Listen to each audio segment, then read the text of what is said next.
Halo, selamat datang di Kava Ministry. Puji nama Tuhan kalau hari ini Kava Ministry bisa ada bersama-sama dengan kita semua. Semua hanya karena anugerahnya. Saya berharap kita semua ada dalam keadaan sehat, penuh sukacita dan senantiasa bersyukur. Perkenalkan, nama saya Deborah Virginia. Di Kava Ministry ini kita sedang membahas satu topik, yaitu NPD atau Narcissistic Personality Disorder atau gangguan kepribadian narsistik. Kita akan membahasnya melihat dari perspektif Alkitab dan juga ilmu kedokteran. Untuk yang baru pertama kali bergabung, saya sarankan untuk mengikuti video yang pertama karena setiap serinya ada keterkaitan sehingga akan lebih lengkap apabila diikuti secara berurutan. Di video yang kedua ini saya akan membahas tentang apa itu kepribadian.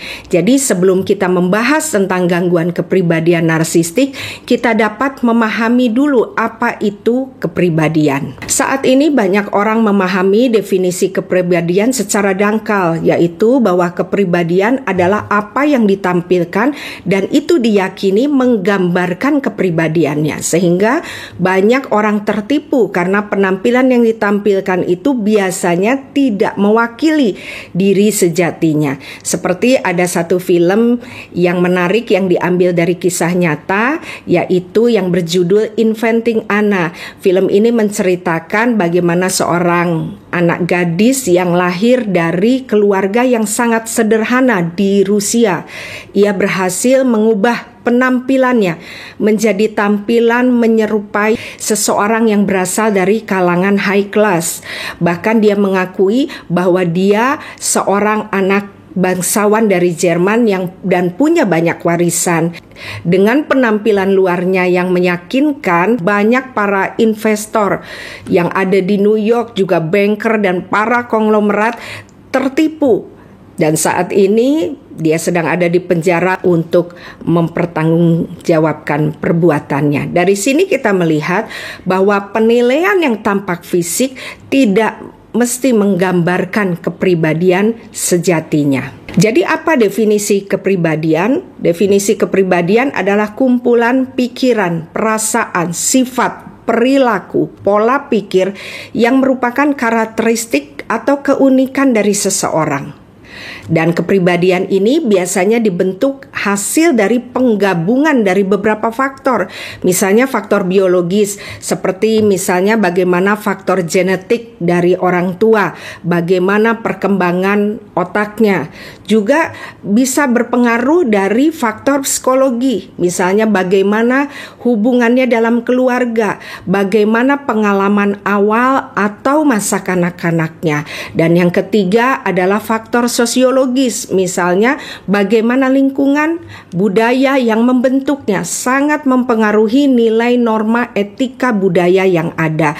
Jadi banyak faktor yang bisa membentuk kepribadian. Saya mengajak kita melihat definisi kepribadian menurut Sigmund Freud. Di situ beliau mengatakan bahwa kepribadian seseorang bisa terbentuk dari 3 komponen, yaitu ID, ego, dan superego yang memiliki asal, aspek, dan fungsi masing-masing. Sehingga Sigmund Freud katakan bahwa ID, ego, dan superego yang saling berinteraksi menimbulkan konflik antara ketiganya. Itulah yang menciptakan kepribadian seseorang. Dan kita mau lihat dari gambar, itu adalah gambaran gunung es di mana yang terlihat di permukaan sebenarnya hanya sedikit. Jadi tidak menggambarkan apa yang ada di dalamnya, yang jauh di dalam dan tidak terlihat. Yang ada di permukaan itu hanya menggambarkan sedikit. Dan kalau kita lihat di situ ada alam sadar dan alam bawah sadar. Dan kalau kita lihat yang ada alam sadar itu adalah tempatnya dari ego. Jadi yang dimaksud dengan ego adalah bagian dari jiwa yang bertanggung jawab atas kesadaran diri dan berhubungan dengan interaksi dunia luar atau yang biasa ditampilkan dan terlihat. Sedangkan yang di bawah itu, yang di alam bawah sadar adalah superego ego dan ID atau ihdas. Ihdas itu berasal dari bahasa Jerman yang artinya aku. Biasanya ID ini juga dikenal dengan istilah narsisme atau ego awal atau ego primer, ego primitif, dan banyak yang memberi istilah juga ini ego anak-anak. ID ini sering dikatakan juga seperti naluri hewan primitif yang merupakan tempat untuk makhluk hidup punya daya untuk mempertahankan diri. Berkembang biak ini biasanya berhubungan dengan hasrat seksual. Jadi hukum yang berlaku di ego primer, kita akan lihat tentang ID dulu ya. Jadi hukum yang berlaku di ego primer atau ID adalah hukum rimba. Karena tadi kita membahasnya bahwa ini tempat seperti naluri hewan primitif. Cenderung di sini ada sifat-sifat menguasai orang lain atau dominasi. Dan saya berharap tentang ID ini bisa benar-benar diperhatikan karena nanti waktu kita membahas NPD kita akan bertemu dengan sifat-sifat ini. Dan kalau kita mau lihat ID ini kita bisa lihat dari ego yang terdapat pada anak-anak. Biasanya kita bisa lihat ego dari anak-anak usia balita. Biasanya kalau mereka menginginkan sesuatu, mereka harus mendapatkan dan mereka ingin menjadi pusat perhatian, cemburu bila tidak diperhatikan. Dan kalau dia meminta sesuatu tidak diberikan, maka dia akan marah, dia akan menangis, dia akan memukul atau yang kita kenal dengan tantrum. Dan kita mungkin pernah mengalaminya waktu kita punya anak-anak kita masih kecil atau ada yang punya anak masih balita, waktu kita ajak ke mall dan mungkin lewat toko mainan mereka menginginkan sesuatu dan tidak dibelikan, maka mereka akan menangis atau marah dan mereka akan berguling-guling. Itulah ego ID. Itulah yang disebut ihdas. Inilah gambaran dari ego primer. Jadi ID ini adalah tempat keinginan, kesenangan, dan hawa nafsu dalam konteks untuk mempertahankan hidup.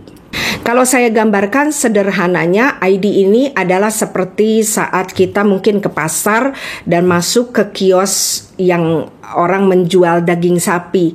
Di sana kita bisa melihat daging-daging digantung gelondongan atau potongan-potongannya masih besar, tidak berbentuk, masih kotor, bau, dan belum pantas untuk langsung diberikan dan dihidangkan di meja makan.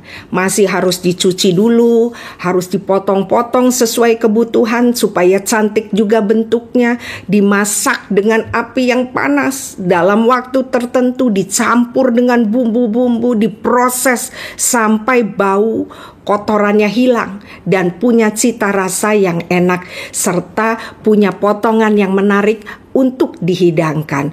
Jadi makanan yang dihidangkan di atas meja adalah harusnya ID yang telah melewati proses sehingga layak dihidangkan. Itulah yang namanya tadi ego yang kita kenal juga dengan kepribadian. Jadi ego yang dikatakan Sigmund Freud ini bahwa konflik yang terjadi saat pemrosesan ID, superego, dan ego itulah yang tampak terlihat atau seperti makanan yang dihidangkan. Lalu menjadi pertanyaan buat kita, kenapa Tuhan menciptakan manusia dengan harus punya ego primitif? Saya teringat dulu waktu saya punya hobi, dulu saya suka bikin sabun batangan dengan memasukkan essential oil, jadi saya suka bikin sendiri dan kalau sudah jadi itu bentuknya jadi menarik. Dan kalau kita melihat bentuk sabun yang seperti digambar, kita tidak akan menyangka bahwa dalam proses pembuatannya saya juga memakai apa yang disebut dengan soda api, yaitu suatu bahan kimia yang korosif, yang berbahaya. Apabila kena tangan atau terhirup, itu membuat kesehatan terganggu. Makanya dalam membuat sabun, biasanya saya harus ada ventilasi supaya tidak terhirup. Dan dengan ukuran dan dosis yang tepat, soda api yang berbahaya ini akan bercampur dengan bahan lain dan beradaptasi sehingga dapat menghasilkan sabun yang cantik, wangi, menyegarkan, baik buat kesehatan kulit. Jadi sifat yang tadi toksik dari soda api dalam takaran yang tepat, beradaptasi dalam proses, dicampur dengan bahan lain, berubah menjadi sesuatu yang indah. Demikian juga dengan Tuhan, memberikan ID dengan maksud supaya di dalam takaran yang tepat ini akan berguna buat kita sebagai manusia untuk membentuk kepribadian kita. Seperti soda api, ID ini diberikan karena ada hal-hal yang baik di dalamnya sebagai bahan dasar dari pembentukan ego dan kepribadian, dan harus mau diproses dan mengalami adaptasi. Apa yang dimaksud dengan adaptasi? Adaptasi adalah menyesuaikan, mengikuti proses. Mungkin harus ada yang dikikis dan sakit waktu melewati proses, tapi pasti baik. Tanpa soda api, sabun yang kita inginkan tidak terbentuk sedemikian baik. Dan demikian juga dengan ID. Tanpa ID kita tidak punya bahan dasar untuk mempunyai kepribadian yang baik. Jadi apa guna ID? Saya mengajak kita membuka Alkitab di Matius 22 ayat 39. Ada tertulis, kasihilah sesamamu manusia seperti dirimu sendiri. Kalau kita lihat dari ayat ini, Tuhan mau sebelum kita mengasihi orang lain, kita harus bisa mengasihi diri sendiri. Makanya waktu lahir kita sudah diberikan ID untuk kita belajar mengasihi diri sendiri, untuk mempertahankan kehidupan kita kalau ada ancaman. Makanya di sini banyak sifat-sifat yang terlihat egois karena dalam rangka mempertahankan diri. Nah, makanya pembentukan karakter atau kepribadian itu sangat penting dibentuk sejak awal usia emas. Dari 0 sampai 3 tahun, 5 tahun, 7 tahun. Itu adalah fase perkembangan di mana otak sangat pesat. Makanya di usia-usia ini sangat penting untuk memperhatikan kesehatan otak dan juga mendapatkan pola asuh yang baik.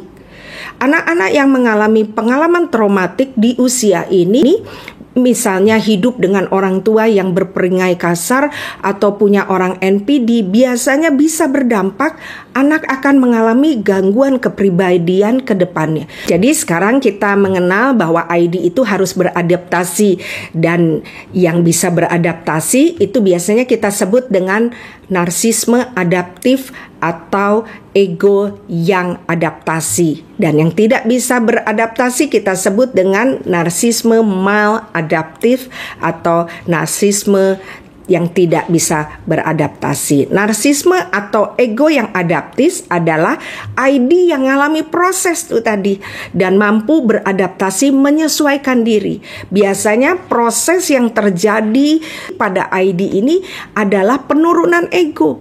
Lewat apa? Lewat masalah, tantangan. Jadi sifat-sifat yang tadinya anak-anak mulai dikikis.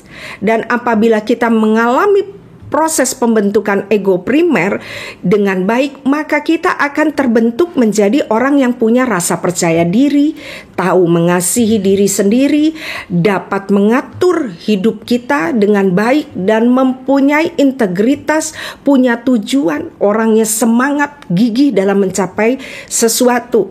Dan apabila kita tidak berhasil melewati proses ini dengan baik, maka kita kenal dengan yang namanya narsisme maladaptif atau ego patologis atau ego yang sakit. Dan ego yang sakit ini atau ego patologis ini yang akan melahirkan sifat atau karakter yang membuat kepribadian mereka menjadi orang-orang yang sombong, manipulatif, mendominasi, posesif, cemburu, curiga, gaslighting, dan masih banyak lagi seperti yang kita temukan pada orang yang mengalami gangguan kepribadian narsistik atau NPD. Jadi kita mulai pelan-pelan memahaminya supaya kita bisa mengerti nanti waktu kita membahas NPD kita lebih mudah untuk bisa memahami semuanya. Dan apabila kita melihat apa kata Alkitab yang disebut dengan narsisme maladaptif atau ego patologis atau ego yang sakit atau ego yang nggak berproses, itu akan menghasilkan sifat-sifat atau karakter yang disebut tertulis di Alkitab di Galatia 5 ayat 19 sampai 21 yang namanya adalah kedagingan. Di situ ada apa saja? Ada hawa nafsu, ada iri hati, amarah, kepentingan diri sendiri, percabulan, kedengkian, perseteruan, roh pemecah, kemabukan, dan sebagainya. Itu dihasilkan karena ego tadi tidak mengalami proses dengan baik. Sedangkan ego yang adaptif itu akan menghasilkan karakter berupa buah roh, yang menghasilkan kasih, sukacita, damai sejahtera, kesabaran, kemurahan, kebaikan, kesetiaan, kelemah lembutan, dan penguasaan diri. Jadi kita mulai lihat ya bahwa Alkitab dan juga ilmu pengetahuan saling melengkapi dan kita punya pemahaman jauh lebih luas. Dan kalau kita mau buka Alkitab di Yakobus 1 ayat 2 dikatakan, saudara-saudaraku, anggaplah sebagai satu kebahagiaan apabila kamu jatuh dalam berbagai-bagai pencobaan. Jadi masalah itu baik. Buat ego kita, masalah itu baik untuk supaya kita terus belajar mengikis ego ID kita tadi. Dan saya bacakan ayat selanjutnya, ayat 3. Sebab kamu tahu bahwa ujian terhadap imanmu itu menimbulkan ketekunan. Dan biarkan ketekunan itu memperoleh buah yang matang, supaya kamu menjadi sempurna dan utuh dan tidak kekurangan satu apapun. Buah-buah roh itulah buah-buah yang matang. Makanya prosesnya itu biasanya yang namanya masalah. Dan sekarang kita mulai melihat ternyata masalah itu ternyata juga baik dalam pembangunan ego kita, sehingga kita dapat menampilkan ego yang penuh dengan karakter dari buah-buah roh. Dan selanjutnya di ayat 12 dikatakan, berbahagialah orang yang bertahan dalam pencobaan, sebab apabila ia sudah tahan uji, ia akan menerima mahkota kehidupan yang dijanjikan Allah kepada barang siapa yang mengasihi Dia. Apabila seorang dicobai, janganlah ia berkata, pencobaan ini datang dari Allah, sebab Allah tidak dapat dicobai oleh yang jahat, dan ia sendiri tidak mencobai siapapun. Tetapi tiap-tiap orang dicobai oleh keinginannya sendiri. Ini yang tadi ID itu, yang tempat di mana hawa nafsu, keinginan, kesenangan. Ini yang harus kita perangi. Karena ia diseret dan dipikat olehnya, dan apabila keinginan ini telah dibuahi, ia melahirkan dosa. Ego yang tidak mengalami proses adaptif, ini yang menghasilkan dosa. Dan apabila dosa itu matang, tadi perbuatan-perbuatan kedagingan itu melahirkan maut. Jadi kita mulai bisa lebih memahami. Nah, sekarang saya akan mengajak lebih dalam lagi, tetapi jangan jadi mumet ya, karena saya mencoba menjelaskannya secara perlahan, tahap demi tahap dengan bahasa yang semoga mudah dipahami. Kenapa saya mengajak membahas ini lebih detail? Supaya kita punya pemahaman tentang apa yang terjadi, dan kita mau melihat Alkitab ini khususnya di Perjanjian Lama banyak menggunakan bahasa dan budaya orang Ibrani. Dan maka sekarang kita juga mau sedikit belajar bagaimana mereka memahami tentang yang namanya tadi kepribadian, atau juga yang kita bahas tentang jiwa. Orang Ibrani memahami bahwa jiwa itu ada tingkatan atau levelnya. Jadi saya mengajak kita semua melihat skema yang ada di layar Anda. Kita melihat ada 5 tingkatan ya jiwa di sana. Yang pertama nefes, yang kedua ruah, yang ketiga adalah nesyama, yang keempat adalah kafa, dan yang terakhir yang sempurna itu adalah namanya yesida. Kita belajar sedikit demi sedikit ya. Sekarang kita akan melihat tingkatan yang pertama, yaitu nefes. Di situ ada tertulis bahwa nefes berhubungan dekat dengan bentuk fisik, dekat dengan dunia. Tadi kita seperti ego ya yang kita bahas di atas. Jadi nefes adalah jiwa kehidupan, kepribadian yang biasanya ditandai dengan action atau tindakan. Jadi kalau kita mau melihat yang namanya nefes itu bagaimana kita bertindak. Jadi semua yang berhubungan dengan tindakan itulah yang disebut dengan nefes. Kita tangkap dulu ya. Nanti saya pelan-pelan untuk mencoba menjelaskannya lebih lagi. Kemudian yang kedua adalah ruah. Jadi kalau kita gambarkan seperti lapisan demi lapisan, dan ruah ini adalah posisinya lebih dalam dari nefes. Dan dia menjadi dasar dari tingkatan jiwa yang lebih tinggi di atasnya, yaitu nesama. Jadi ada yang pertama yang dekat sekali dengan fisik, yaitu nefes. Kemudian ada ruah, ada nesyama. Ruah ini berisikan apa? Ruah ini berisikan keinginan, imajinasi, emosi, pusat dari ego, dan bentuknya berupa kata-kata. Kalau nefes itu kita bisa melihat dari tindakan, kalau ruah ini dari perkataan. Dan yang ketiga adalah nesyama. Nesyama ini tempat intelektual, ini yang membedakan kita dengan binatang. Binatang tidak punya yang namanya nesyama. Disinilah tempat manusia punya kesadaran tentang penciptanya. Dan nesyama ini terlihat pada manusia dalam bentuk pemikiran. Jadi tadi nefes tindakan, ruah itu perkataan, dan nesyama ini pemikiran. Dan selanjutnya adalah kava, seperti nama ministry kita, kava ministry. Kava ini kalau diterjemahkan artinya adalah kehidupan kembali, atau pencerahan, atau kebangkitan, atau harmoni. Inilah keadaan jiwa yang telah dipulihkan, kondisi yang sudah mengalami adaptasi tadi. Dan yang terakhir adalah yesida, yaitu berarti kesatuan dengan Tuhan atau oneness. Yesida itu menggambarkan seseorang sudah segambar dengan Tuhan, memiliki karakter seperti Tuhan. Seperti yang tertulis di kitab Kejadian, Tuhan menciptakan kita, Dia mau kita yesida, kita segambar, oneness dengan Dia.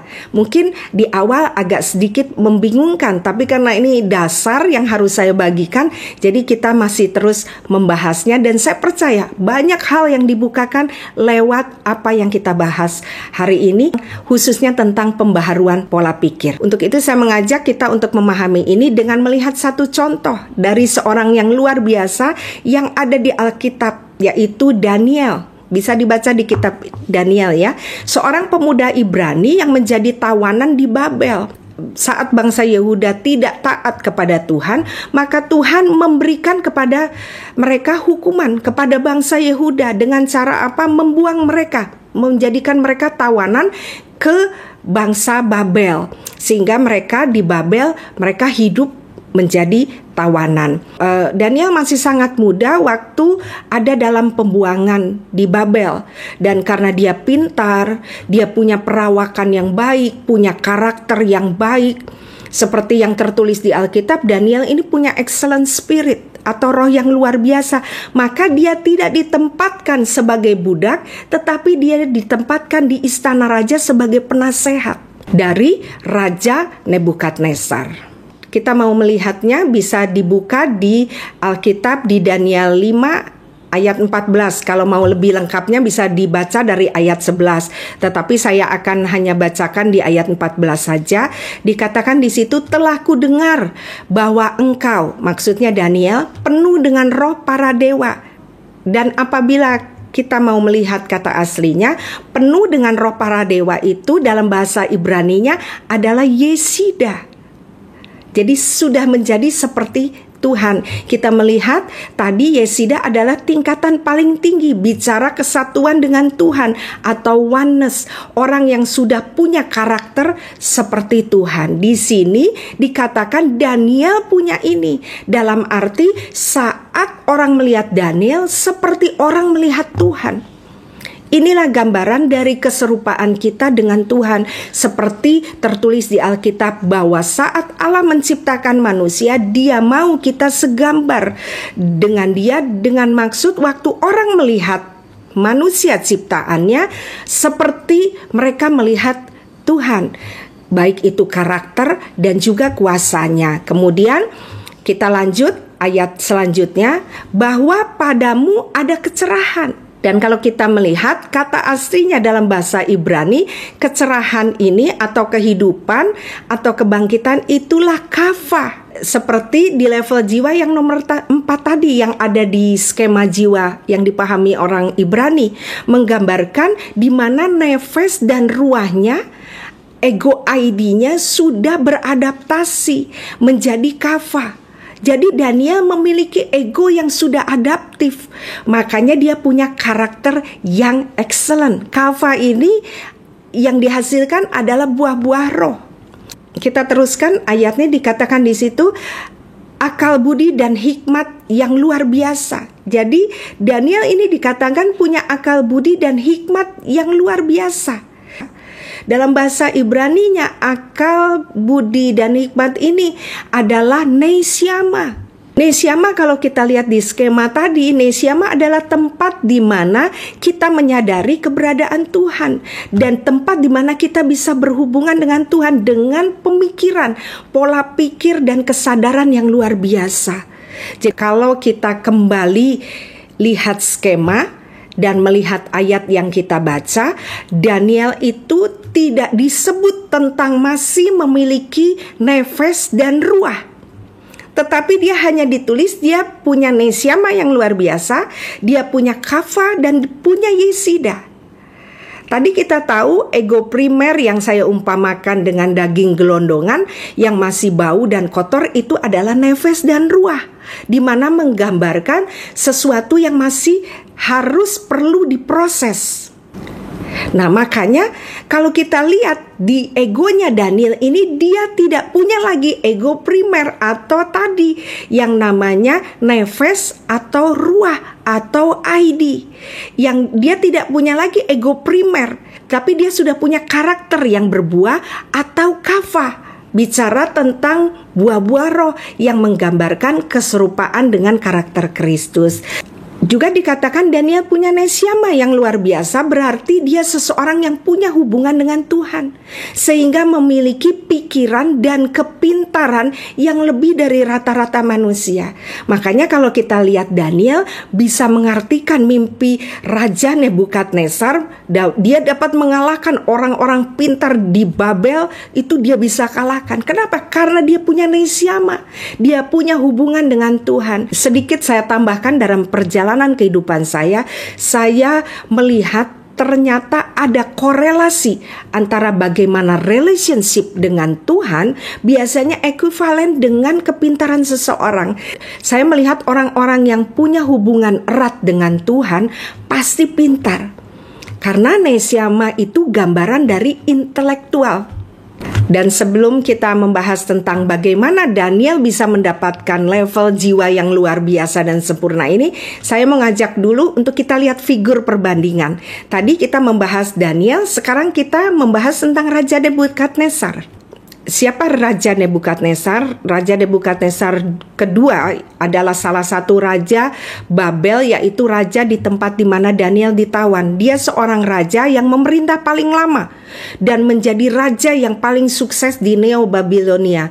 Dan saat dia memerintah, kerajaannya sangat termasyur dan punya wilayah kekuasaan dan pengaruh yang sangat luas. Dan karena hebatnya, maka dia mulai sombong. Bahkan dia mengakui apa yang Tuhan kerjakan sebagai perbuatannya, membuat Tuhan memberi hukuman. Bisa dibaca di Daniel 4 ayat 33 sampai 35. Apa yang terjadi kita bisa lihat ayatnya. Kita baca di Daniel 4 ayat 33. Pada saat itu terlaksanalah perkataan itu atas Nebukadnezar, dan ia dihalau dari antara manusia dan makan rumput seperti lembu, dan tubuhnya basah oleh embun dari langit, sampai rambutnya menjadi panjang seperti bulu Raja Wali dan kukunya seperti kuku burung. Di ayat tadi kita melihat seorang raja yang begitu hebat, begitu berkuasa, tiba-tiba Raja Nebukadnezar berbentuk seperti binatang. Dikatakan ia dihalau dari manusia, artinya dipisahkan, dan makan rumput seperti lembu. Tubuhnya basah oleh embun langit. Bicara dia nggak pakai pakaian, seperti binatang. Rambutnya seperti bulu burung Raja Wali, kukunya seperti kuku burung. Jadi kalau kita melihat Nebukadnezar tampak berubah seperti binatang. Apa yang terjadi? Kita baca ayat selanjutnya di masih Daniel 4 ayat 34. Tetapi setelah lewat waktu yang ditentukan. Waktu yang apa? Tuhan memberi penghukuman, ada waktunya. Jadi setelah lewat masa penghukuman, aku Nebukadnezar menengadah ke langit dan akal budiku kembali lagi padaku. Tadi kita baca akal budi itu apa? Neshama. Lalu aku memuji yang maha tinggi dan membesarkan dan memuliakan yang hidup kekal itu, karena kekuasaannya ialah kekuasaan yang kekal dan kerajaannya turun-temurun. Orang yang punya neshama pasti memuji penciptanya. Jadi kalau kita mau bahas tadi setelah lewat masa penghukuman, perhatikan firman tadi yang ditulis di Daniel 4 ayat 34, Nebukadnezar menengadah ke langit dan akal budiku kembali kepadaku, lalu aku memuji yang maha tinggi, membesarkan dan memuliakan yang hidup kekal itu. Jadi kalau kita lihat apa yang membuat Nebukadnezar menjadi seperti binatang, neshamanya diambil. Jadi yang ada hanya nefes dan ruah. Itulah yang membuat Nebukadnezar terlihat seperti binatang. Dan waktu neshamanya dikembalikan, dia kembali menjadi manusia. Bahkan dia memuji Tuhan. Karena neshama ini adalah tempat kita mengenal pencipta kita. Disinilah kita memuji dan memuliakan namanya. Apa yang bisa kita ambil dari semua ini? Manusia tanpa Tuhan sebenarnya binatang. Sekarang kita bandingkan dengan Daniel. Tadi dikatakan dia punya neshama yang luar biasa. Kenapa? Karena hubungannya dengan Tuhan yang luar biasa membuat Daniel mempunyai kepintaran di atas rata-rata, memiliki excellent spirit. Tetapi ternyata Nebukadnezar pun sepintar, sehebat apapun, tanpa Tuhan dia menjadi seperti binatang. Saya berharap ini bisa dipahami. Sekarang kita mau melihat bagaimana Daniel punya jiwa super. Ternyata Daniel ini sekalipun tinggal di istana, dia tidak makan makanan raja. Artinya dia selalu menguasai keinginannya, hawa nafsunya. Dan makanya sekarang kita mengenalkan yang namanya puasa Daniel, di mana kita 21 hari tidak makan makanan yang sedap. Sebenarnya ini mengajarkan kita untuk kita mengendalikan tadi ego ID kita, untuk kita belajar menguasai diri kita. Dan Daniel juga punya hubungan yang erat, tidak tergoyahkan dengan Tuhan. Dia punya neshama yang luar biasa. Sekalipun dalam ancaman, dia tetap melekat dengan Tuhan, tidak terpengaruh dengan keadaan dunia. Dia lebih takut pada Tuhan daripada pemimpin atau rajanya. Dan sekarang kita mau melihat apa benefit dari Daniel yang punya excellent spirit. Bisa kita lihat di Daniel 6. Nanti bisa dibaca lengkap, saya nggak bacakan di sini. Di mana di situ dikatakan dia dimasukkan ke gua singa karena dia difitnah oleh para petinggi kerajaan. Mereka iri karena raja ini sayang kepada Daniel. Dan Daniel punya karir yang bagus. Dia dipakai oleh 4 raja besar di Babel. Mereka ingin menjatuhkan Daniel. Mereka cari kesalahan Daniel, tetapi tidak ditemukan satu pun kesalahan karena tadi dia kafah. Dia Yesida. Dia tidak punya karakter-karakter tadi, arogan, egois. Karena tidak dipenuhkan dan karena tidak ditemukan satu pun kesalahan dari Daniel, maka mulailah ini yang di sekitar Daniel ini membuat drama dengan memfitnah Daniel. Sehingga mereka buat aturan untuk orang yang tidak menyembah raja, maka akan dimasukkan ke gua singa. Dan Daniel tidak goyah, dia tetap menyembah Tuhannya. Ingat, dia punya neshama yang luar biasa. Dia tidak goyah dengan keadaan yang ada di luar. Dan akhirnya benar Daniel dimasukkan gua singa oleh mereka. Tetapi yang luar biasanya, keesokan harinya waktu dibuka kandang singanya, Daniel tidak mati dimakan singa. Tetapi dia tetap ada bersama-sama dengan singa-singa yang lapar dalam keadaan damai. Apa yang kita bisa lihat dari sini? Sementara kita tinggalkan dulu ya cerita zaman dulu, mungkin kita pernah mendapatkan cerita di sekolah minggu bagaimana melihat tentang Daniel ini tidak dimakan karena Tuhan melindungi atau sebagainya. Sekarang kita mau melihat dari perspektif yang lebih dalam lagi. Saya mengajak kita untuk mendapatkan pembaharuan pola pikir lewat kejadian ini. Kita akan melihat satu perspektif yang berbeda. Jadi singa yang ada di gua ini melambangkan apa? Nefes dan ruah. tadi, tempat naluri hewan primitif atau ID tadi, tempat ego, emosi, keinginan, hawa nafsu. Daniel karena dia selalu menguasai dirinya, dia sudah menang atas semuanya ini. Dia sudah berdamai dengan yang namanya nefes dan ruah. Dia sudah menang atas ego ID-nya atau atas nefes dan ruahnya. Dia tidak dimakan oleh singa, melambangkan dia tidak berbau daging. Oh ya, mungkin saya sampaikan, kafah ini juga bicara tentang keharuman. Jadi orang yang sudah kafah dan yesida tidak terpengaruh oleh dunia eksternal. Dia tidak bisa dihancurkan. Apa benefit dari kita punya excellent spirit? Kita tidak punya yang namanya rasa takut. Sekalipun dikelilingi singa yang bicara juga masalah atau keadaan yang menakutkan, Daniel tidak gentar. Bahkan bisa juga kita artikan bila kita diizinkan hidup dengan orang yang masih seperti binatang, menggambarkan seperti orang-orang yang punya gangguan kepribadian NPD yang nanti akan kita bahas ke depannya. Maka gigi singa, suara singa yang mengaum, bahkan kukunya yang tajam yang bisa membunuh kita tidak lagi berdampak atau tidak bisa lagi membunuh Daniel atau tidak bisa membunuh kita orang-orang pilihan yang terus menjaga hubungan dengan Tuhan. Kenapa? Karena kita punya nesyama yang luar biasa. Juga kita punya kafah, kita sudah mengalami kehidupan, kita sudah mengalami keseimbangan atau harmoni, bahkan bersama-sama dengan Tuhan. Bahkan kita ini kalau kita sudah menang atas ini semua, kita yesida dengan Tuhan.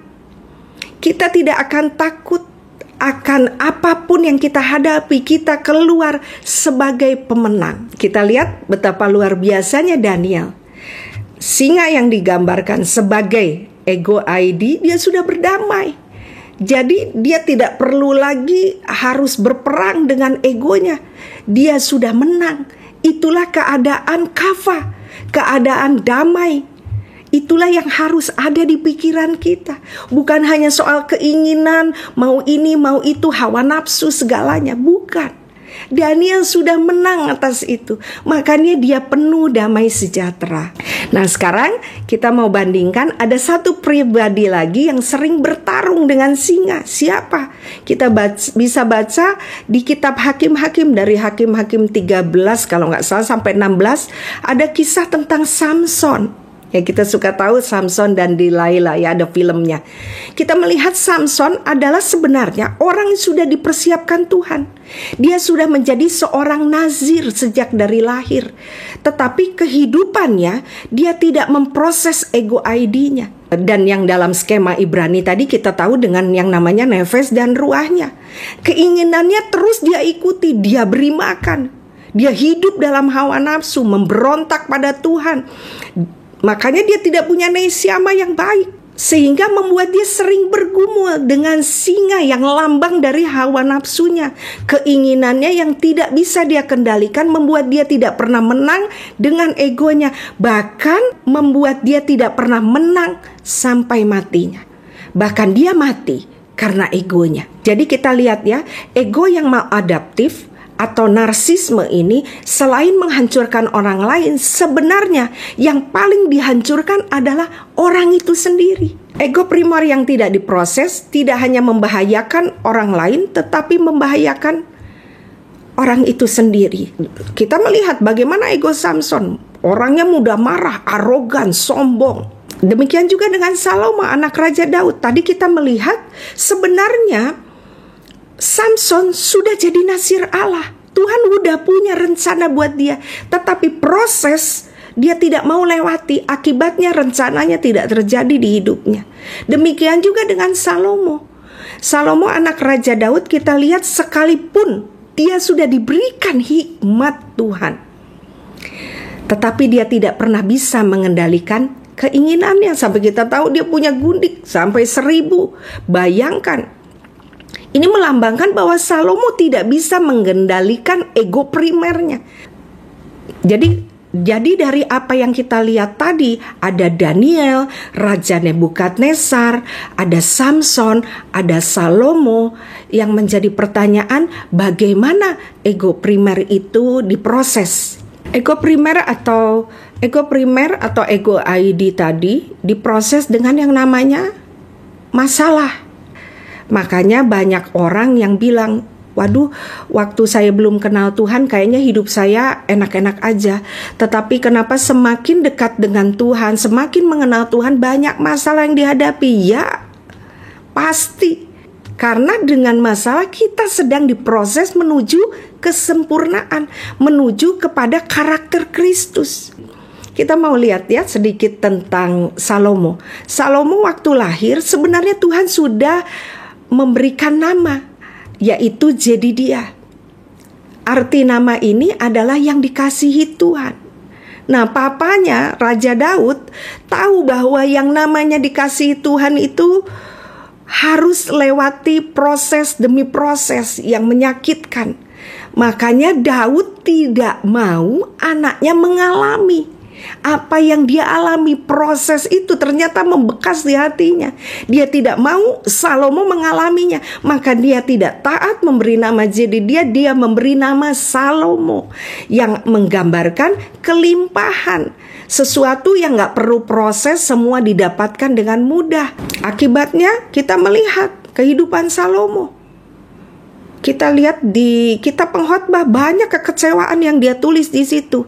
Dan juga terjadi perpecahan atas bangsa Israel di zaman Raja Salomo. Jadi berdampak sangat luas, bukan hanya pribadi, orang lain, bahkan bisa juga berdampak kepada bangsa. Hari ini kita belajar tentang kepribadian. Dan kita sudah melihat tadi ya, kepribadian dimulai dari ego primer atau ID atau yang kita kenal dengan nefes dan ruah, yang harusnya terus menerus diproses. Tapi kita manusia kan gak suka ya diproses, sehingga kita tuh kepinginnya yang nyaman aja. Tanpa proses kita tidak bertumbuh, kita tidak menjadi dewasa. Akibatnya ya tetap berbentuk ego yang primer. Bahkan dari ego primer yang maladaptif ini lahirlah ego patologis, ego yang sakit, ego yang melahirkan perbuatan-perbuatan kedagingan. Dari sini kita baru memahami mengapa seseorang bisa melakukan mental emotional abuse. Karena biasanya orang-orang yang mengalami gangguan kepribadian narsistik itu mempunyai ego patologis. Jadi kita memahami sekarang kenapa mereka melakukan itu. Karena mereka punya ego ID yang tidak pernah bertumbuh. Sekalipun mungkin usia mereka 80, tapi ego mereka tetap anak-anak. Banyak kan kita melihat orang-orang yang umurnya sudah sepuh tetapi kelakuannya seperti anak-anak. Karena mereka tidak pernah mendewasakan ego dasar mereka. Akibatnya mereka menjadi manusia yang hanya bertambah umur saja, bertambah fisik saja, tetapi egonya tetap ego anak-anak. Dan ini membuat apa yang dihasilkan adalah perbuatan kedagingan yang merusak dan menghancurkan orang lain juga dirinya sendiri. Terakhir saya akan tutup dengan satu ayat Alkitab, yaitu di Lukas 2 ayat 52 dikatakan, dan Yesus makin bertambah besar dan bertambah hikmatnya dan besarnya, dan makin dikasihi oleh Allah dan manusia. Kalau kita mau baca tentang di atas ini, Tuhan Yesus sebenarnya sudah mencontohkan di hidupnya. Dia bukan hanya bertumbuh dari dia lahir menjadi bayi, dia tunjukkan secara fisik ada pertumbuhannya sampai dia umur 33. Tetapi dia bukan hanya bertumbuh fisiknya saja, dia bertumbuh juga jiwanya. Jiwanya dibangun, dia bertumbuh semakin dewasa, dan kita melihat pribadi Kristus, kita melihat dengan nyata apa yang dihasilkan.